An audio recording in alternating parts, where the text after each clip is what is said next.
شرور أنفسنا ومن سيئات أعمالنا. من يهده الله فلا مضل له ومن يضلل فلا هادي له. وأشهد أن لا إله إلا الله وحده لا شريك له وأشهد أن محمدا عبده ورسوله. أما بعد، فإن أصدق الحديث كتاب الله، وخير الهدي هدي محمد صلى الله عليه وسلم، وشر الأمور محدثاتها، وكل محدثة بدعة، وكل بدعة ضلالة، وكل ضلالة في النار. فقد قال الله تعالى: أعوذ بالله من الشيطان الرجيم. بسم الله الرحمن الرحيم. يا أيها الذين آمنوا اتقوا الله حق تقاته ولا تموتن إلا وأنتم مسلمون. يا أيها الناس اتقوا ربكم الذي خلقكم من نفس واحدة وخلق منها زوجها وبث منهما رجالا كثيرا ونساء، واتقوا الله الذي تساءلون به والأرحام، إن الله كان عليكم رقيبا.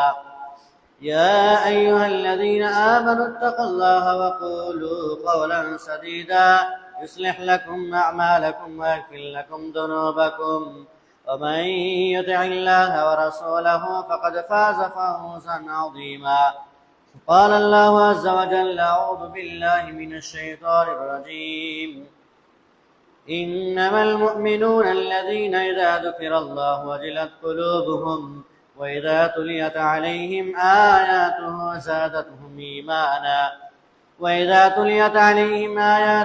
زادتهم إيمانا وعلى ربهم يتوكلون.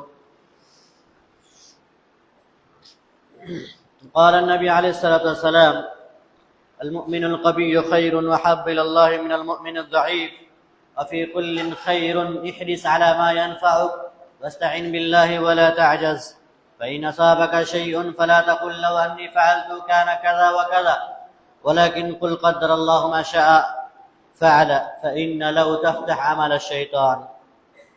রাহু মুসলিম। শ্রদ্ধেয়, সম্মানিত, সমবেত, প্রাণপ্রিয়, দিন দরদ, ইসলাম দরদি ভাই সকল ও পর্দার অন্তরালে সম্মানিত মা বোনেরা, যাবতীয় প্রশংসা, হামদ ও সানা একমাত্র সে মহান শ্রেষ্ঠ আল্লাহ রাব্বুল ইজ্জাতের জন্যই, যারা শেষ এবং অপার নিয়ামত রহমতে পরিপূর্ণ। আমরা তার প্রশংসা আমরা সদা সর্বদাই আমাদের কাজে কর্মে বিভিন্ন মাধ্যম দিয়ে আমরা করতে থাকি। আলহামদুলিল্লাহ, সুম্মা আলহামদুলিল্লাহ।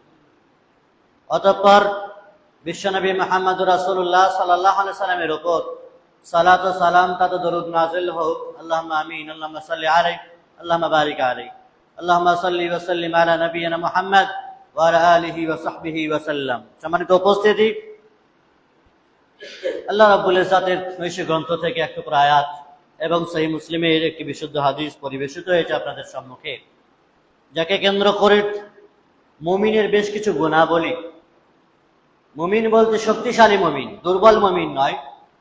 শক্তিশালী মুমিন হতে গেলে বেশ কিছু করণীয় আছে। মজবুত এবং দৃঢ় সম্পন্ন মুমিন হতে গেলে তার কিছু গুণাগুণ এবং বৈশিষ্ট্য আছে, তার কিছু কর্মাবলী আছে, সেগুলি আলোচিত হবে ইনশাআল্লাহুল আজিজ। সর্বপ্রথম আমি যে হাদিসটি পরিবেশন করেছি, যেখানে রাসূল আকরাম সাল্লাল্লাহু আলাইহি সাল্লাম বলছেন, আল মুমিনুল কাবিয়্যু খায়রুন ওয়া হাব্বু ইলাল্লাহি মিনাল মুমিনিদ দাঈফ। শক্তিশালী মুমিন দুর্বল মুমিন অপেক্ষা অনেক উত্তম, আল্লাহর কাছে প্রিয়, শ্রেষ্ঠ, তারা আল্লাহর কাছে মর্যাদাশীল এবং ভালোবাসার অধিকারী যারা শক্তিশালী মুমিন। এবং এই শক্তিশালী মুমিনের গোটা জিন্দেগিটা খায়ের আর খায়ের, কল্যাণ আর কল্যাণ। ইহরিস আলা মা ইয়ানফাউক, রাসূলুল্লাহ সাল্লাল্লাহু আলাইহি ওয়াসাল্লাম বলছেন, যাতে তোমাদের জন্য উপকার আছে, যে কাজে তোমাদের জন্য কল্যাণ আছে সেই কাজে তোমরা আগ্রহী হও। তোমার দিন এবং দুনিয়া উভয় জগতে যে কাজ কল্যাণ নিয়ে আসবে, উপকার বয়ে আনবে, তোমার জীবনে সার্বিক সফলতা বয়ে আসবে, সেই কাজে তোমরা আগ্রহী হও। তোমাদের উদ্যম উদ্দীপনা জেগে উঠুক, জেগে উঠুক, তোমরা এগিয়ে যাও। ওয়াস্তাইন বিল্লাহি ওয়ালা তা'জাজ, আর এক্ষেত্রে আল্লাহ তাআলার সাহায্য সহযোগিতা চাও। অপারগতা, অলসতা যেন ধারে কাছে না ঘেঁষে, নিজের অপারগতাকে জাহির করো না। আল্লাহ সাহায্য চাইবে, তৌফিক চাইবে, আল্লাহকে যে কামনা করবে যেন শক্তিশালী মুমিন হতে পারে। কোন রকমের অজুহাত, বাহানা, ওজোর, আপত্তি যেন না করো। কাজের বাহানা, ব্যবসার বাহানা, চাকরি বাকরির বাহানা, টাকা পয়সা অর্থের বাহানা, ধন দৌলতের আর কিছু ব্যতিব্যস্ত সংসার জীবন না। ওয়ালা তাজাজ, অপারগতা, অলসতা বাহানা করিও না, দুর্বলতা প্রদর্শন করিও না। যদি কোন রকমের কোনো কাজে কোনো কিছু ক্ষতি হয়, তাহলে এই কথা বলবে না যদি আমি এই কাজটা করতাম তাহলে এটা হতো না, যদি আজকে তারকেশ্বর না যেতাম তাহলে বিপদ ঘটতো না, আরামবাগ না যেতাম তো আমার জীবনে এই অকল্যাণটা আসতো না। এই ধরনের কথাবার্তা বলিও না। কোথাও কোনো অ্যাক্সিডেন্ট হয়ে গেছে, ক্ষতি হয়ে গেছে, টাকা পয়সা চুরি হয়ে গেছে, বিভিন্ন রকমের মুসিবতে পড়ে গেছো, তার জন্য এ কথা বলিও না যে যদি আজকে না যেতাম, না বের হতাম, এই ব্যবসাতে টাকাটা না লাগাতাম তাহলে হয়তো ক্ষতির সম্মুখীন হতাম না, এ কথা বলিও না। রাসূলুল্লাহ সাল্লাল্লাহু আলাইহি ওয়াসাল্লাম বলছেন, ওয়ালাকিন কুল কাদ্দারাল্লাহু মা শাআ ফাআল, বরং এ কথা বলো যে আল্লাহ তাআলা তাকদীরে যা রেখেছেন তা হবে। আমাকে তো ব্যবসা বাণিজ্যের জন্য বাইরে বের হতেই হবে, চাকরি বাকরির জন্য বের হতেই হবে, চাষবাস তো আপনাকে করতেই হবে।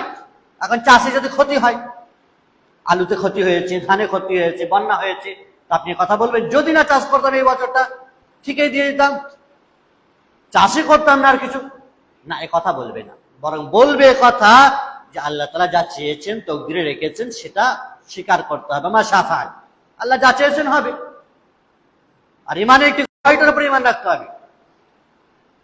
ভালো যা পেয়েছে, কল্যাণ যা আসছে সেটাও আল্লাহর পক্ষ থেকে, আর অকল্যাণ যেটা হয়েছে সেটাও কিন্তু তাকদীরে লেখা আছে, তাই হয়েছে। ফাইন্না লাউ তাফতা আমাল শাইতান, যদি শব্দ ব্যবহার করবে না, যদি এটা করতাম তো এটা হতো না। কারণ যদি শব্দ, রাসূলুল্লাহ সাল্লাল্লাহু আলাইহি ওয়াসাল্লাম বলছেন যে এটি হলো শয়তান নয়, কথা বুঝতে পারছি। এবং ঈমান শুধুমাত্র এক জায়গায় জমায়েত হয় না, একত্রিত হয় না, শুধু জমাট থাকে না। যেমনটা ইমাম আবু হানিফা তথা অন্যান্য ইমামদের মতামত হচ্ছে ইমাম জামিদ, লা ইয়াজিদু ওয়া লা ইয়ানকুস, ঈমান বাড়েও না কমেও না, এটা ভুল কথা। বরং আহলুস সুন্নাত ওয়াল জামাতের আকীদা হচ্ছে ঈমান ইয়াজিদু ওয়া ইয়ানকুস, বাড়ে এবং কমে। ইয়াজিদু বিত্তাআ ওয়া ইয়ানকুসু বিল মাসিয়া, ইবাদত বندگির ক্ষেত্রে ঈমান বৃদ্ধি পায়, আর গুনাহ অপরাধের কারণে ঈমান কমে যায়, ঘটে যায়। তাহলে বোঝা গেল ঈমান সকল মানুষের একই জায়গায় একইভাবে থাকে না, সমান্তরাল নয়, বাড়ে কমে, আপ ডাউন হয়। আর সকল মানুষ ঈমানের দিক থেকে সকলেই সমান নয়, কেউ দুর্বল, কেউ সবল, কেউ দুর্বল, কেউ শক্তিশালী। রাসূলুল্লাহ সাল্লাল্লাহু আলাইহি ওয়াসাল্লাম যে কথা এখানে বললেন, শক্তিশালী মুমিনরা দুর্বল মুমিনের চাইতে অনেক উত্তম, অনেক কল্যাণের মধ্যে রয়েছে। তাহলে শক্তিশালী মুমিন কারা, এটা তো জানতে হবে। মজবুত এবং দৃঢ় সম্পন্ন ঈমানদার কারা, কাদেরকে শক্তিশালী মুমিন বলবো, বা শক্তিশালী মুমিন হতে গেলে আমাদের কি করতে হবে? পৃথিবীর কোন বান্দা চাই যে আমি দুর্বল থাকি? আরে দুনিয়ার ময়দানে তো কেউ চাই না যে আমি পিছনে থাকি, আমার এখানে একটু ইনকাম একটু কম হোক, কেউ চাই না। বাড়িঘর মাটিরই থাকুক না, সবাই চাই একটু আমি ডেভেলপ করি, উন্নতি করি, একটু আগে বাড়ি, একটু ইনকামটা বাড়ুক, সোর্সটা বাড়ুক, সবাই চাই। একটু আর্থিক দিক থেকে, শারীরিক দিক থেকে একটু মজবুত হই, পৃথিবীর কোন বান্দা চাই না? ইমানের দিক থেকে আপনি চান কি যে আপনার ইমান বাড়ুক, আপনি শক্তিশালী মুমিন হন, আল মুমিনুল কবি হন, চান যে জান্নাতের সর্বোচ্চ মাকাম আমি হাসিল করব, সর্বোত্তম স্থান আমি হাসিল করব, আল্লাহর কাছে সবচেয়ে প্রিয় হব। যদি আপনি চান তাহলে তার জন্য বেশ কিছু কর্ম আছে। শক্তিশালী মুমিন হতে চাই আর গায়ে গামছা দিয়ে ঘুরে বেড়ালে তো হবে না। দিন থেকে, মসজিদ থেকে, দিনী কার্যকলাপ থেকে, দিনী ইলম অর্জন করা থেকে বিরত থাকবো, আর নিজেকে শক্তিশালী মুমিন মনে করব, দাড়ি বড় করে শুধু টুপি লাগিয়ে আর পাঞ্জাবি লাগিয়ে, এটা তো হতে পারে না। তাহলে শক্তিশালী মুমিন হতে গেলে আমাদের কি করতে হবে? প্রথমত সুদৃঢ় ঈমান ধারণ করতে হবে। সুদৃঢ় ঈমান বলতে শক্তিশালী মুমিনের একটি গুণ হচ্ছে সে অটুট আকীদা এবং বিশ্বাসের অধিকারী হবে। তাওহীদের ক্ষেত্রে কোনো কম্প্রোমাইজ নয়, কোন ব্যক্তির সাথে, কোন মাযহাবের সাথে, অন্য কোন জাতির সাথে। তাওহীদের ক্ষেত্রে আপনি একেবারে মজবুত, শিরক যেখানে আছে তা থেকে আপনি দূরে সরে থাকেন। লেনদেন, আচার ব্যবহার, ব্যবসা বাণিজ্যের ক্ষেত্রে আপনি অন ইসলামিক রীতিনীতি, কালচারে গা ভাসিয়ে দিচ্ছেন আর নিজেকে শক্তিশালী মুমিন বলবেন, হবে না। সুদৃঢ় ঈমান, মজবুত ঈমান মানে যে তাওহীদের উপরে অটুট থাকতে হবে আপনাকে। আকীদার ক্ষেত্রে একেবারে স্বচ্ছতা থাকতে হবে। আল্লাহ এবং তদীয় রাসূলের ক্ষেত্রে রাদিতু বিল্লাহি রাব্বান ওয়া বিল ইসলামি দীনা ওয়া বিমুহাম্মাদিন নাবিয়্যান সাল্লাল্লাহু আলাইহি ওয়াসাল্লাম। আল্লাহকে রব হওয়ার ক্ষেত্রে সম্পূর্ণ আপনি সন্তুষ্ট অর্জন করবেন। ইসলামকে দ্বীন হিসেবে একেবারে পরিপূর্ণভাবে মেনে নিতে হবে। মুহাম্মদ সাল্লাল্লাহু আলাইহি ওয়াসাল্লামকে আল্লাহর বান্দা এবং তদীয় রাসূল হিসেবে পরিপূর্ণভাবে স্বীকার করে নিতে হবে। তবে আপনার ভিতরে সুদৃঢ় ঈমান থাকবে। এবং আল্লাহ ও তার রাসূলের বিষয়ে সুদৃঢ় ঈমান পোষণ করা মানে হলো কোন রকমের কোন সংশয়ের দানা যেন আপনার মনের ভিতরে না বাঁধে। রাসূল অমুক তমুক, দ্বীন ইসলামের এই বিধানটা ওই বিধানটা এই যুগে সচল নয়, চলতে পারে না। শিখেলে মনে হচ্ছে আল্লাহ কে, তাকে কে দেখেছে, কি হবে ইবাদত করে, কবরে চলে যাওয়ার পর কে অবস্থা দেখেছে, নাউযুবিল্লাহ। এমন ধরনের সূক্ষ্ম সূক্ষ্ম বিষয় যাতে সংশয়ের দানা বাঁধে আর ঈমান থেকে আপনাকে ছারখার করে দূরে সরিয়ে দেয়। শক্তিশালী মুমিনের আলামত হলো তার ঈমান টগবগ হবে না, অসংখ্য ঝড় ঝাপটা এলে তার ঈমান থেকে তাকে টলাতে পারবে না, এবং সংশয়ের দানা তার মনে বাঁধাতে পারবে না। কুপ্রবৃত্তি এবং লালসা, অনিসলামিক রীতিনীতি, সভ্যতা সংস্কৃতির সামনে সে ঘাবড়ে যাবে না, ঝুঁকে যাবে না, বরং তার রব একমাত্র আল্লাহ, তার দ্বীন একমাত্র ইসলাম, যে দ্বীনের উপরে নবী রাসূলেরা, সাহাবায়ে কেরামরা, সালাফরা দৃঢ়ভাবে মজবুতি অবলম্বন করেছেন, সেটা তাকে মাথায় রাখতে হবে। তবে সে ব্যক্তি শক্তিশালী মুমিন হবে। দ্বিতীয় একটি বিষয়, শক্তিশালী মুমিন হতে গেলে দ্বীনের ইলম অর্জন করতে হবে, কোরআন ও সুন্নাহর ইলম অর্জন করতে হবে, আল্লাহকে চেনা জানার ইলম অর্জন করতে হবে, কবরের প্রশ্নগুলোর উত্তরগুলো তৈরি করতে হবে, আখিরাতের জবাবদিহিতার জন্য পূর্ণ প্রস্তুতি নিতে হবে। কারণ দ্বীনের জ্ঞান অর্জনের উদ্গ্রীব যদি আপনার ভিতরে না থাকে, আপনি শক্তিশালী মুমিন হতে পারবেন না। কারণ আল্লাহ তাআলা বলছেন, কুল হাল ইয়াস্তাবিল্লাযীনা ইয়ালামুনা ওয়াল্লাযীনা লা ইয়ালামুন। যারা জানে এবং যারা জানে না দুটো সমান হতে পারে না। তাহলে যারা জানে নিশ্চয়ই তারা মজবুত। আমরা জানি যারা শিক্ষিত, এমএ বিএ করেছে, মাস্টার চাকরি করে, তারা নিশ্চয়ই আম মূর্খ মানুষের চাইতে অনেক উন্নত। আমাদের সমাজে দ্বীনের ক্ষেত্রে, দুনিয়ার ক্ষেত্রে তো ঠিক দ্বীনের ক্ষেত্রেও যারা ইসলামী জ্ঞান অর্জন করে, দ্বীনী ইলম অর্জন করে, আর যারা করে না তারা সমান হতে পারে কখনো না। যারা নিশ্চয়ই দ্বীনী ইলম অর্জন করে তারা নিশ্চয়ই আপে রয়েছে, তারা নিশ্চয়ই শক্তিশালী মুমিন। আল্লাহ তাআলা আরো বলছেন, ইয়ারফাইল্লাহুল্লাযীনা আমানু মিনকুম ওয়াল্লাযীনা উতুল ইলমা দারাজাত। যাদেরকে আল্লাহ ঈমান দিয়েছেন, ইলম দিয়েছেন, তাদের মর্যাদাকে উচ্চ করেছেন। তারা যারা দ্বীনী ইলম অর্জন করেনি, দ্বীনের ইলম নেই, শেখেই না, শেখার চেষ্টা করে না, নিঃসন্দেহে তারা দুর্বল মুমিন, এ কথা বলার অপেক্ষা রাখে না। শুধু তাই নয়, আল্লাহ রাব্বুল ইজ্জত আরো বলছেন, ইন্নামা ইয়াখশাল্লাহা মিন ইবাদিহিল উলামা। আল্লাহকে একমাত্র তার উলামা জাতিরাই ভয় করে, যারা আলেম। আলেম বলতে যাদের ভিতরে দ্বীনের ইলম আছে, কোরআন সুন্নাহ বোঝে, ফিকহ বোঝে, তাফসীর বোঝে, হাদিস বোঝে, সালাফে সালিহিনের মানহাজ বোঝে, তারাই তো আল্লাহকে বেশি ভয় করবে। নাকি যারা দ্বীন ইলম অর্জন করেনি তারা আল্লাহকে বেশি ভয় করতে পারে? আল্লাহকে ভয় করতে গেলে তো ইলমের দরকার। আল্লাযীনা আমানু ওয়া কানু ইয়াত্তাকুন, ওলি বলা হয়েছে। ওলি কাদেরকে বলা হয়? ওলি কাদের? আমাদের সমাজে ওলির আবার সংজ্ঞা ভিন্ন ভিন্ন। যারা মাজারে শুয়ে আছে তারা ওলি। ও জীবদ্দশাতে গাঁজা খাক, মদ খাক, চুরি ডাকাতি করুক, আর নামাজ রোজা না করুক, মরার পরে চাদর চড়িয়ে দিলেই সে ওলি হয়ে যায়। আমাদের দেশে ওলি মানে ওলি কারা? আল্লাহ রাব্বুল ইজ্জত ওলির তারিফ বলছেন, আল্লাযীনা আমানু ওয়া কানু ইয়াত্তাকুন, যারা ঈমান এনেছে আর যারা মুত্তাকি পরহেজগার, তারা হলো ওলি। যারা ঈমান এনেছে আর যারা আল্লাহকে ভয় করে তারা ওলি। আল্লাহকে যারা ভয় করে সবচেয়ে বেশি, তারাই হচ্ছে ওলি এবং তারাই হচ্ছে শক্তিশালী মুমিন। শক্তিশালী মুমিন হতে গেলে আল্লাহ প্রদত্ত ইলম, শরীয়ত, এই ইলম যা রাসূল সাল্লাল্লাহু আলাইহি ওয়াসাল্লাম দিয়ে গেছেন, সেই ইলম অর্জন করতে হবে। নচেত কেউ শক্তিশালী মুমিন হতে পারবে না। তাহলে বোঝা যাচ্ছে নববী ইলম যা রাসূল সাল্লাল্লাহু আলাইহি ওয়াসাল্লাম ছেড়ে গেছেন, সেই ইলমের উত্তরাধিকারী, সেই ইলম অর্জন করা। বাবা মা মারা গেলে তাদের সম্পত্তি অর্জন করার ক্ষেত্রে কতটা চালাক আমরা, চতুর আমরা। মরার আগেই তো লিখে নিচ্ছি, মরার তো দূর কি বাত, কখন মরবে না জানি, কাকে দিয়ে দেবে। যদি মাদ্রাসায় দিয়ে দেয় 1 বিঘা ভাগে কম পড়ে যাবে, সেকেন্দারপুর মসজিদে যদি দিয়ে দেয় 1 বিঘা ভাগে কম পড়ে যাবে। মরার আগেই বাপের হাত ধরে টিপসই না হাইলে লিখিয়ে নিচ্ছে। ছেলেদের মাঝে বন্টন করে দাও, না জানি মেয়ের মহাব্বতে যদি মেয়েকে দিয়ে দেয় দলিল, মরার আগেই লিখে নিচ্ছে। এত চালাক চতুর আমাদের দেশের মানুষেরা। মরার পরে অতটুকু বিশ্বাস আর নাই যে কি হবে তারপরে। যে মাল আল্লাহ দিয়েছেন সেই মালের বন্টন আল্লাহ করে দিয়েছেন, তুমি কেন করবে রে ভাই? সম্মানিত উপস্থিতি, আমি যে কথা বলছিলাম, তাহলে আল্লাহর ভয়, আল্লাহর ইলিম, শরীয়তের ইলিম যে আল্লাহ দিয়েছেন, সেই ইলিম যদি আপনি শেখেন তবে তো শক্তিশালী হবেন। এতটা শক্তিশালী হতে যেন না যে আল্লাহর ইলিমকে টেক্কা দিয়ে উপেক্ষা করে দুনিয়ার ইলিম অর্জনে ব্যতিব্যস্ত হয়ে দুনিয়ার লেখাপড়ার চালাক চতুরতার প্রমাণ দিয়ে জমি জায়গা হস্তগত করা, কুক্ষিগত করা। টের পাবে মরো তারপরে। 7 তাবক জমিন তোমার ঘাড়ে চাপিয়ে দেওয়া হবে জুলুম যদি করে থাকো কারোর উপরে। শক্তিশালী মুমিন হতে গেলে আরেকটি গুণ হচ্ছে সবর, ধৈর্য ধারণ করতে হবে। ধৈর্য ধারণ, ধৈর্যশীল কিভাবে করবেন? দৃঢ় সংকল্প আর মানসিক ভাবে একেবারে আপনি শক্তিশালী হতে হবে আপনাকে। সবর কিভাবে করবেন? যেভাবে নবীরা করেছেন, রাসূল বলছেন, আল্লাহ সুবহানাহু ওয়া তাআলা বলছেন, ফাসবির কামা সাবারা উলুল আজমি মিনার রাসূল।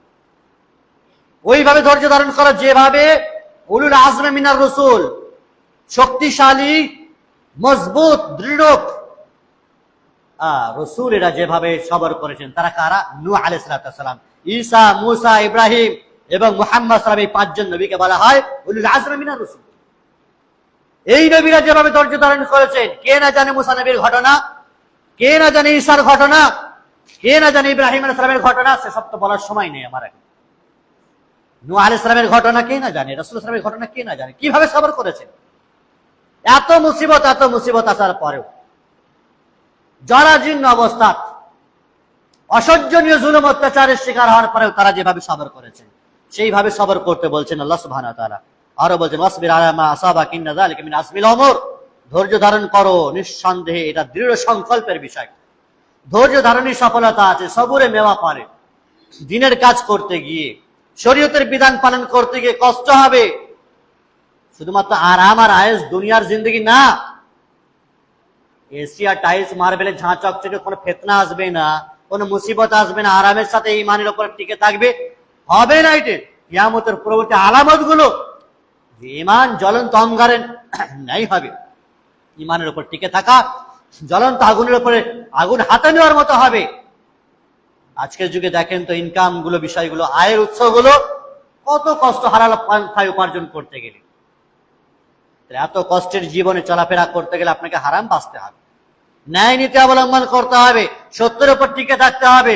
কারো জুলুম করে, কারোর মাল মাথায় টুপি পরিয়ে 2 নম্বরই করে সম্পদ উপার্জন করার মাতামাতি আর রেশারেশি তোমাকে ধ্বংস করবে। আখিরাতের নেকি আর জান্নাত থেকে তোমাকে দূরে সরিয়ে রাখবে। আল্লাহ সুবহানাহু ওয়া তাআলা এই জন্য বলছেন, শক্তিশালী মুমিন সামাজিক ভাবে মানুষের সাথে চলাফেরা করে, তাদের কষ্ট আচরণে সহ্য করতে হবে, ধৈর্য ধারণ দিতে হবে, ধৈর্য ধারণ করতে হবে, ধৈর্যের পরিচয় দিতে হবে। আর এই অবস্থায় ধৈর্যের পরিচয় দিতে গিয়ে তার সাথে চলাফেরা, উঠা বসা অব্যাহত রাখতে হবে আপনাকে। এটা হলো শক্তিশালী মুমিনের পরিচয়। কেউ কষ্ট দিচ্ছে দিনের দাওয়াত দিতে গিয়ে, দরকারই নেই ওখানে যাবো না, এমন নীতি তোমার ঠিক হবে না। 2-4 জন মানুষকে ডাক দিচ্ছ, কত রকমের কত কথা বলে, তারপরে কি তুমি ছেড়ে দেবে দিনের কাজ? আমি ভাই সবার কাজ করবো না। কত মানুষ কথা বলছে, মসজিদের দায়িত্বই ছেড়ে দেবো, মাদ্রাসার দায়িত্বই ছেড়ে দেবো, দিনের কাজ করবো না, নিজে খাবো, নিজে নামাজ পড়বো, বা শুধু এতটুকু না। এটা সঠিক মত নয়। রাসূল আকরাম সাল্লাল্লাহু আলাইহি ওয়াসাল্লাম বলছেন, সুনান ইবনে মাজাহর হাদিস, আল মুমিন আল্লাযী ইউখালিতুন নাস ওয়া ইয়াসবিরু আলা আযাহুম আ'যামু আজরা মিনাল মুমিন আল্লাযী লা ইউখালিতুন নাস ওয়া লা ইয়াসবিরু আলা আযাহুম।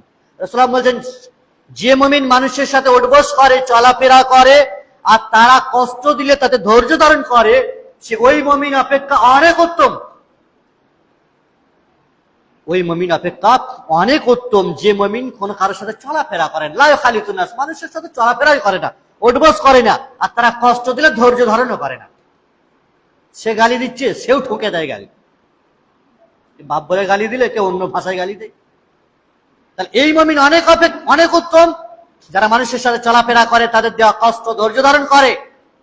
হ্যাঁ, আজরান মিনাল মুমিনিন বলছেন রাসূলুল্লাহ, অধিক প্রতিদানের অধিকারী হবে তাদের চাইতে যারা মানুষের সাথে চলাফেরা করে না, উঠবসও করে না, নিজের খাই নিজে চলে, শুধুমাত্র চাচা আপন জান বাঁচাই রীতিনীতিতে চলে, আর মানুষের কষ্ট সহ্য করে না, ধৈর্য ধারণ করে না, গাল মন্দ করে দেয়, লাঠি সুটা নিয়ে বেরিয়ে পড়ে, কেস মোকদ্দমা চালিয়ে দেয়। এই মুমিন ভালো না, এই মুমিন উত্তম নয়, দুর্বল। ধৈর্য ধারণ করতে হবে। রসুলের উপরে এত কষ্ট এসছে, জিবরিল আমিন এসে বলছেন, বলেন আপনি দুই পাহাড়ের মধ্যবর্তী জায়গায় রেখে তায়েফবাসীকে গুঁড়িয়ে দিই। রাসূলুল্লাহ বলেন না, বালারজু আন ইউখরিজ আল্লাহু মিন আসলাবিহিম মান ইয়াবুদুল্লাহ ওয়াহদাহু লা ইউশরিকু বিহি শাইআ। রাসূল সাল্লাল্লাহু আলাইহি সেদিন বলছেন যে না, এটা করা যাবে না, বরং আমি আশা রাখছি আল্লাহ তাআলা এই জাতির মধ্য থেকে এমন কিছু মানুষকে আল্লাহ তাআলা উদ্ভাবন করবেন, তৈরি করবেন, যারা এক আল্লাহর তাওহীদের গুণগান করবে, আল্লাহর সাথে কাউকে শরীক করবে না। এই তায়েফবাসীর মধ্য থেকেই মুহাম্মদ বিন কাসেম আস-সাকাফির মাধ্যমে ভারতবর্ষে প্রথম ইসলাম আগমন করে।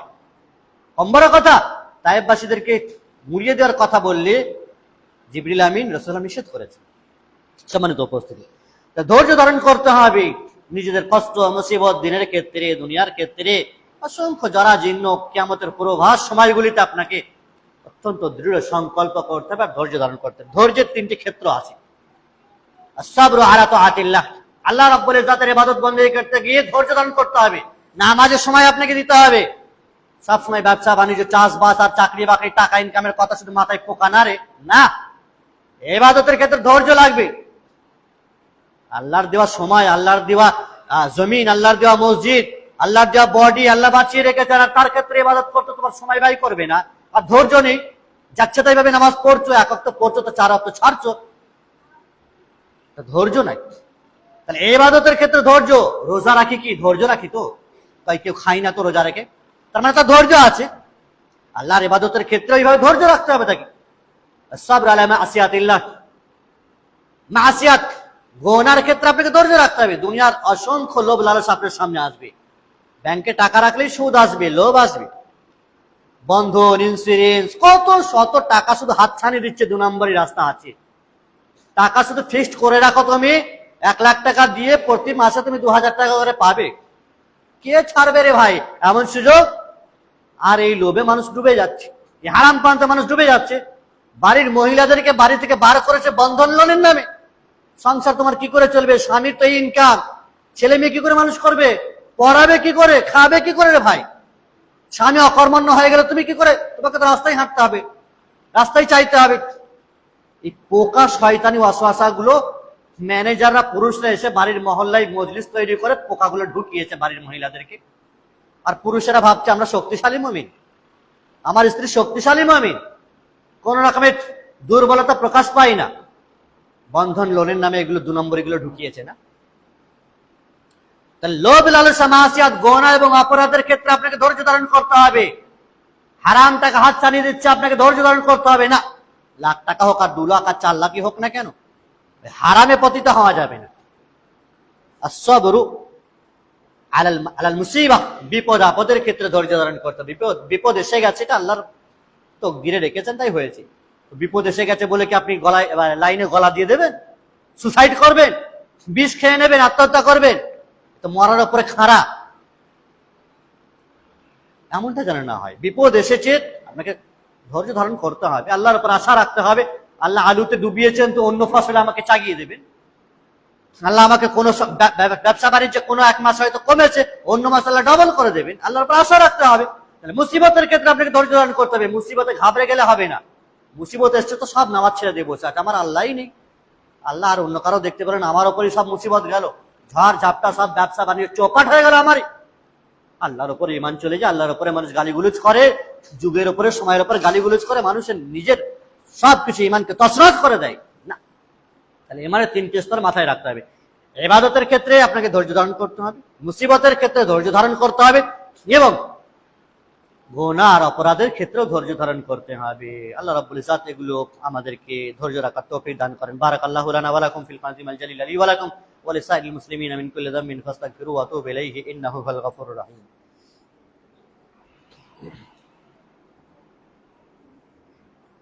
আলহামদুলিল্লাহি রাব্বিল আলামিন ওয়া আকিবাতুল লিল মুত্তাকিন ওয়াস সালাতু ওয়াস সালামু আলা আশরাফিল আমবিয়া ওয়াল মুরসালিন নবিয়িনা মুহাম্মাদিন ওয়া আলা আলিহি ওয়া সাহবিহি আজমাইন ওয়া মান তাবিআহুম বিইহসানিন ইলা ইয়াউমিদ্দিন বাদ।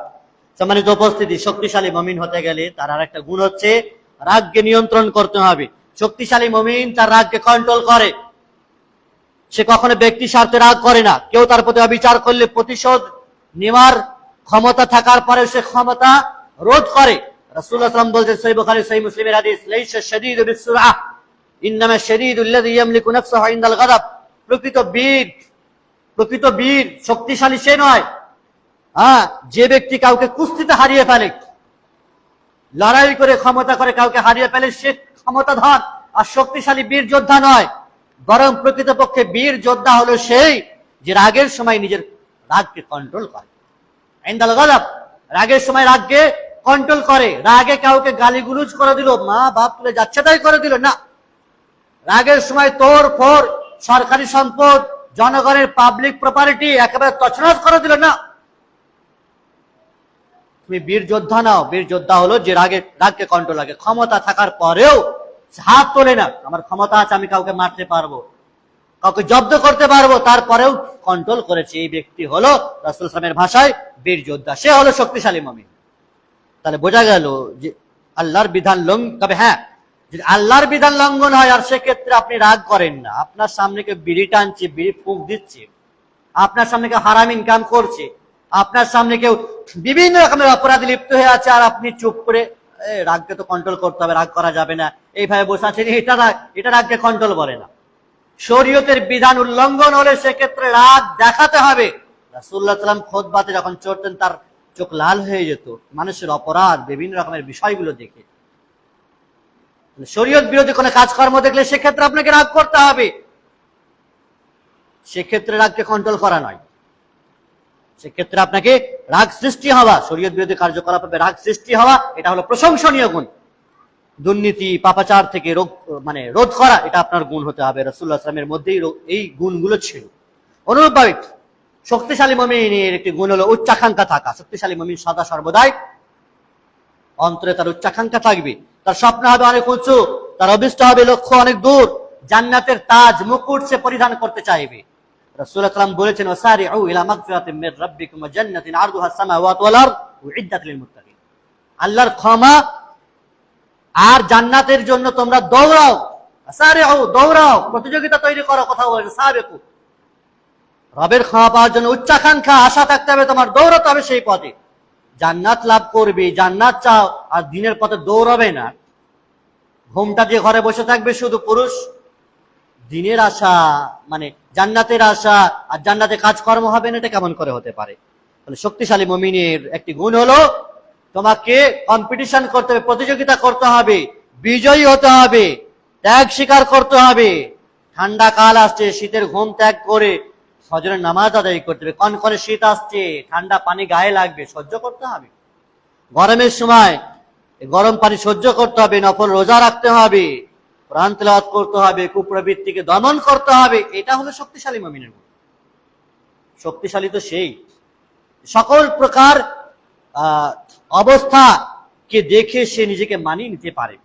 ঠান্ডা গরম, ঠান্ডার সময় ঠান্ডার বাহানা দিয়ে নামাজ থেকে কেটে পড়ে না, গরমের সময় গরমের বাহানা দিয়ে ঘরে বসে থাকতে পারে না, মসজিদে এসে নিয়ে তো নামাজ ঘরেই পড়ি না। সকল প্রকারের ঠান্ডা গরম রাত দিন আল্লাহর দেওয়া, তো আল্লাহর দেওয়া এই সময় কালকে তোমাকে মানিয়ে নিতে হবে। সম্মানিত উপস্থিতি, অনুরূপভাবে উদ্যমী হতে হবে। শক্তিশালী মুমিনের একটি গুণ হচ্ছে উদ্যোগ নেওয়া, উদ্যমী হওয়া। তার অন্তরে প্রচন্ড উদ্যম উদ্দীপনা থাকবে, জোশ থাকবে, স্পিড থাকবে, স্পৃহা থাকবে। কখনো অলসতাকে কাজে লাগাবেন, অলসতাকে সুযোগ দেবে না। অলসতা সুযোগ দেওয়া মানে শয়তানের সুযোগ নেওয়া। সামগ্রিকভাবে অকর্মণ্যতা এবং অলসতা মানুষকে কুড়ে কুড়ে খেয়ে ফেলে, মানুষকে ধ্বংস করে ফেলে। রাসূলুল্লাহ সাল্লাল্লাহু আলাইহি ওয়াসাল্লাম এই জন্য দুআ শিখিয়ে দিয়েছেন, সহিহ বুখারীর হাদিস, আল্লাহুম্মা ইন্নী আউযু বিকা মিনাল হাম্মি ওয়াল হাযান ওয়াল আজজ ওয়াল কাসাল ওয়াল জুবনি ওয়াল বুখল ওয়া যালআদ দাইন ওয়া কাহরির রিজাল। রাসূলুল্লাহ সাল্লাল্লাহু আলাইহি ওয়াসাল্লাম বলেছেন, দোয়া চাও তোমরা যে আল্লাহ তোমার কাছে বিষণ্ণতা থেকে দোয়া চাই, আশ্রয় চাই, দুশ্চিন্তা থেকে মুক্তি চাই এবং অপারগতা থেকে, অলসতা থেকে আল্লাহ তোমার কাছে আশ্রয় চায়, আর ঋণ থেকে তোমার কাছে মুক্তি চায়, মানুষের দুশ্মনী শত্রুতা থেকে তোমার কাছে হেফাজত চাই। দোয়া করতে হবে অলসতা থেকে আপনাকে প্রতিনিয়ত আল্লাহ রাব্বুল ইজ্জতের কাছে দোয়া চাইতে হবে। অনুরূপভাবে শক্তিশালী মুমিনের একটি গুণ হলো নিজেকে সংশোধনের পাশাপাশি অন্যের সংশোধনের প্রচেষ্টা করা। শুধু নিজে বাঁচবে এটা যথেষ্ট নয়, নিজে বাঁচতে হবে, পরিবারকে বাঁচাতে হবে, সমাজকে বাঁচাতে হবে, সোসাইটিকে বাঁচাতে হবে, পাড়া প্রতিবেশী আত্মীয় স্বজন মুসলিম মিল্লাতকে বাঁচাতে হবে। শুধু নিজে বাঁচবে এটা যথেষ্ট নয়। মুমিন কেবল নিজে বাঁচার জন্যই চেষ্টা করে না। নূহ আলাইহিস সালাতু ওয়াস সালাম শুধু নৌকাতে চেপে নিজে বাঁচার চেষ্টা করলেন, সকলকে বাঁচানোর চেষ্টা করেছিলেন। সম্মানিত উপস্থিতি, ফলে যার যা শক্তি সামর্থ্য আছে সেগুলো ব্যবহার করে নিজে বাঁচবে আর জাতিকে বাঁচাবে। কাউকে কোনো কথা বলছেন, শরীয়ত বিরোধী কাজ করছে, সে রাগ করুক, তারপরে তাকে বলতে হবে। আপনি তার হিতাকাঙ্ক্ষী মানি হচ্ছে আপনি তাকে বলছেন। আর যারা বলে না, দোষ ত্রুটি দেখার পরেও, অপরাধ দেখার পরেও যারা বলে না, সাবধান করে না, সচেতন করে না, সংশোধন করে না, তারা বন্ধু, তারা শত্রু, তারা আপনার ভালো চাই না বলেই বলে না যে আপনি জাহান্নামে যান গিয়ে যান। তা আপনার হিতাকাঙ্ক্ষী হলো সেই এক মুসলিম অপর মুসলিমের আইনা যে আমার ভুল ত্রুটি থেকে আমাকে সংশোধন করে দেবে, আমার ইসলাহ করবে। রাসূলুল্লাহ সাল্লাল্লাহু আলাইহি ওয়াসাল্লাম বলেছেন, সহিহ বুখারী সহিহ মুসলিমের হাদিস, তোমার সামনে অপরাধ দেখলে মান রাআ মিনকুম মুনকারান ফালিয়ুগাইয়িরহু বিয়াদি, হাত দ্বারা সেটাকে প্রতিহত করো। হাতের ক্ষমতা না থাকলে মুখ দিয়ে কমসে কম বলো, এটার ক্ষমতা না থাকলে কমসে কম অন্তরে এটাকে ঘৃণা করো। এটাই মানে একটা ন্যূনতম পরিচয়। অনুরূপে মানুষের উপকার করতে হবে। শক্তিশালী মুমিনের একটি গুণ হলো মানুষের উপকার করা। রাসূলুল্লাহ সাল্লাল্লাহু আলাইহি ওয়াসাল্লাম বলেছেন, খায়রুন নাস আনফাউহুম লিন-নাস, সবচেয়ে উত্তম মানুষ হলো সেই যে মানুষের উপকার করে, জনগণের সেবা করে। সেটা দুনিয়ার সেবা হতে পারে, ভালো কাজ, মানুষের জন্য ঘর বাড়ি তৈরি করে দেওয়া, আশ্রয়স্থল করে দেওয়া, দুঃখ দুর্দশা জরাজীর্ণ ঋণে পরিপূর্ণ হয়ে গেছে এমন পরিবারকে উদ্ধার করা, খাদ্য দিয়ে বাসস্থান দিয়ে তাদের সহযোগিতা করা এবং দ্বীনি তালিম দিয়েও তাদেরকে সহযোগিতা করা, দ্বীনের পথে নিয়ে আসা, মসজিদমুখী করা, মাদ্রাসামুখী করা। মানুষের উপকার করে যে সে হল সবচেয়ে উত্তম শক্তিশালী মুমিন। সে অন্ধকারে যে আলো জ্বালায়, জ্ঞানহীনকে যে জ্ঞান দান করে, রোগীর যে সেবা করে, এরা হলো শক্তিশালী মুমিন। কেউ পরামর্শ চাইলে পরামর্শ দিয়ে হেল্প করে, দুশ্চিন্তাগ্রস্ত মানুষের মনে সান্ত্বনা দেয়, অভাবগ্রস্ত মানুষের পাশে দাঁড় হয়। এরা হলো শক্তিশালী মুমিন, যে নিজের যোগ্যতা, নিজের ক্ষমতা, নিজের অর্থ, নিজের শ্রম সবকিছু দিয়ে জনগণের পাশে দাঁড় হয়। এরা হলো শক্তিশালী। শক্তিশালী যে সে নয় শুধু নিজের মালটুকু হয়ে গেছে ও বিল্ডিং এ বসবাস করবে, বাকি গরিব মিসকিন ফকির টাকা চাইতে আসে, আরো কিছু চাইতে আসে, তাদেরকে তার ভ্রুক্ষেপই থাকে না। শক্তিশালী এরা শক্তিশালী, এরা তো দুর্বল, তাদের বিল্ডিং প্রাসাদ গুলো তো ধসে পড়ে যাবে। আবু হুরায়রা রাদিয়াল্লাহু তাআলা থেকে বর্ণিত একটি হাদিস সহিহ মুসলিমে রাসূলুল্লাহ সাল্লাল্লাহু আলাইহি ওয়াসাল্লাম বলছেন যে তোমাদের মধ্যে আজকে কে রোজা রেখেছে? আবু বকর রাদিয়াল্লাহু তাআলা বলেছেন আমি। সময় সংক্ষিপ্ত থাকার কারণে আরবিগুলো বলা হয় না অনেক সময়। রাসূলুল্লাহ সাল্লাল্লাহু আলাইহি ওয়াসাল্লাম বলেছেন তোমাদের মধ্যে আজকে কে জানাজায় হাজির হয়েছে? আবু বকর বলছেন আমি। রাসূলুল্লাহ সাল্লাল্লাহু আলাইহি ওয়াসাল্লাম আবার বলেছেন তোমাদের মধ্যে আজকে কে অসহায়কে খাবার দিয়েছেন? আবু বকর রাদিয়াল্লাহু তাআলা বলছেন আমি। রাসূলুল্লাহ সাল্লাল্লাহু আলাইহি ওয়াসাল্লাম আবার বলছেন যে আজকে তোমাদের মধ্যে কে রোগীর সেবা যত্ন করেছেন? আবু বকর রাদিয়াল্লাহু তাআলা বলছেন আমি। রাসূলুল্লাহ সাল্লাল্লাহু আলাইহি ওয়াসাল্লাম বলছেন এই গুণগুলো যার ভিতরে থাকবে সেই ব্যক্তি জান্নাতে যাবে। সহিহ মুসলিমের হাদিস। তাহলে শুধু নামাজ পড়া, রোজা রাখাটা যথেষ্ট নয়, বরং সকল প্রকার মানুষের সেবা দেওয়া, কষ্টে থাকা, মুসিবতের পাশে ব্যক্তির পাশে থাকা, অসহায়দেরকে খাবার দেওয়া, জানাজায় হাজির হওয়া, সকল অংশে আপনাকে হাজির হতে হবে, তবে আপনি শক্তিশালী মুমিন। অনুরূপভাবে মজবুত চিন্তা ভাবনা আপনাকে রাখতে হবে, সুনিপুণ পরিকল্পনা করতে হবে। আপনার চিন্তা চেতনা, কথাবার্তা, আপনার মেধা, আপনার বিচার বিবেচনা সব যেন সূক্ষ্ম হয়। মানুষ যেন সকল ইনসাফের সহিত, ন্যায় সততার সহিত চলাফেরা করতে পারে। ইবাদত বন্দেগীতে যেন সকলেই সচেষ্ট হয়, সকলকে নিয়ে আসা চেষ্টা করা, দ্বীনের দাওয়াতের কার্যক্রমের চিন্তা ভাবনা করা, এটা হলো শক্তিশালী মুমিনের পরিচয়। সে তো দুর্বল যে কারোর কথা চিন্তা করে না, নিজেও যায় জাহান্নামে আর অপরেও যায়, অপরকেও নিয়ে যায়। শক্তিশালী মুমিন হলো যে শুধু নিজে বাঁচার চেষ্টা করে না, গোটা সমাজকে নিয়ে চিন্তা ভাবনা করে। অনুরূপভাবে সত্য ন্যায়ের পক্ষে আপনাকে নির্ভীক হতে হবে, ভয় করলে হবে না। কে কি বলবে, কার কথার মার, কার লাঠি সোটার মার ভয় খেয়ে আপনি ছেড়ে দেবেন দিনের কাজ, দিনের পথ থেকে দূরে সরে থেকে যাবেন না। আত্মমর্যাদা এবং পরিচ্ছন্ন অন্তর রাখতে হবে আপনাকে। শক্তিশালী মুমিন হয় আত্মমর্যাদা সম্পন্ন, পরিচ্ছন্ন অন্তরের অধিকারী। কারোর প্রতি ঘৃণা বিদ্বেষ থাকবে না আপনার অন্তরে। আপনি মুমিন, অপর মুমিনের প্রতি সুধারণা রাখেন। কারো দোষ ত্রুটি যদি দেখাও যায় সেটাকে গোপন রাখেন, আপনি আল্লাহর উপর ছেড়ে দেন। তার দোষ ত্রুটি নিয়ে বিভিন্ন রকমের প্রচার প্রসার করা না, জায়েজ নয় এটি। আল্লাহ সুবহানাহু ওয়া তাআলা বলেছেন, "আম্মা ইউকাশু হানাফসি ফাউলাইকা হুমুল মুফলিহুন", যাদেরকে মনের লিপ্সা থেকে আল্লাহ তাআলা মুক্ত রেখেছেন তারাই সফল কাম। অর্থের প্রতি লোভ লালসা, দুনিয়ার প্রতি লোভ লালসা এতটা থাকে না তার, আখিরাতের চিন্তা চেতনা থাকে। অনুরূপভাবে ভুল স্বীকার, শক্তিশালী মুমিনের একটি গুণ হলো ভুল স্বীকার করে নেওয়া, নির্দ্বিধায় ভুলকে সংশোধন করে নেওয়া, আল্লাহর কাছে ক্ষমা চাওয়া, মানুষের কাছে ভুল হলে ক্ষমা চাওয়া। আল্লাহ রাব্বুল ইজ্জাতের কাছে আমরা পরিশেষে দোয়া করব, তিনি যেন আমাদেরকে শক্তিশালী মুমিন হওয়ার তৌফিক দান করেন। শক্তিশালী মুমিন হতে গেলে যে গুণাগুণের কথা বলা হলো, আলোচনা হলো, সেই সকল গুণাবলী যেন আমাদের ভিতরে থাকে, আল্লাহ তাআলা তার তৌফিক দান করেন। শক্তিশালী মুমিন এবং সুদৃঢ় ঈমানের অনেকগুলি আলামত আরো আছে, যে মানুষ আল্লাহ এবং তার রাসূল সাল্লাল্লাহু আলাইহি ওয়াসাল্লাম এবং তার নিজের চাহিদা রুচি যা ছিল সেগুলোতে আপনাকে, সেই রুচিতে আপনাকে ভাসতে হবে, এবং আল্লাহ রাসূল যা ভালোবাসেন আপনাকে সেই কাজই করতে হবে। স্বতঃস্ফূর্তভাবে আল্লাহর ইবাদত করতে হবে, পাপাচার থেকে বেঁচে থাকতে হবে, এবং নেকির কাজ করে আপনার মনকে সদা সর্বদাই যেন আপনার মন আনন্দিত হয়, কথা মনে রাখতে। মান সাররাতুহু হাসানাতুহু ওয়া সাইয়্যাতুহু ফাহুয়া মুমিন। সহিহুল জামির হাদিস, রাসূলুল্লাহ সাল্লাল্লাহু আলাইহি ওয়াসাল্লাম বলছেন, নেকির কাজ করে যার অন্তর পরিতুষ্ট হয়, আত্মতুষ্টি হয়, যে মনে আত্মতৃপ্তি হয়, ভালো কাজ করলো মন একেবারে স্বতঃস্ফূর্ত হল। আর খারাপ কাজ করলে তার মনে কষ্ট হয়, আজকে একটা নোংরা কাজ হয়ে গেল, কাউকে খারাপ কথা বলে দিলাম, মনে কি আঘাত লেগে গেল, আজকে নামাজটা ছেড়ে দিলাম। খারাপ কাজ করলে আপনার মনে কষ্ট হয়, বেদনা হয়, ব্যথা হয়, তাহলে জানবেন যে আপনি মুমিন। ইযা সাররাতকা হাসানাতুকা ওয়া ইযা সাআতকা সাইয়্যাতুকা ফাআনতা মুমিন। নেকির কাজ করলে আপনার মনে আনন্দ হয়, গুনার কাজ করলে মনে কষ্ট হয়, তাহলে জানবেন যে আপনি মুমিন। আল্লাহ রাব্বুল ইজ্জাত তিনি যেন আমাদের সকলকে প্রকৃত শক্তিশালী মুমিন হওয়ার তৌফিক দান করেন। দুর্বল মুমিন যেন আমরা না হই, অলসতা অকর্মণ্যতা আমাদের ঘাড়ে চেপে না বসে, সবর ধৈর্যের সাথে যেন আমরা এগিয়ে যেতে পারি, উত্তম পরিকল্পনা উদ্যোগী নিয়ে যেন আমরা এগিয়ে যেতে পারি। আল্লাহ তাআলা তার তৌফিক দান করেন, আমিন। আল্লাহুম্মা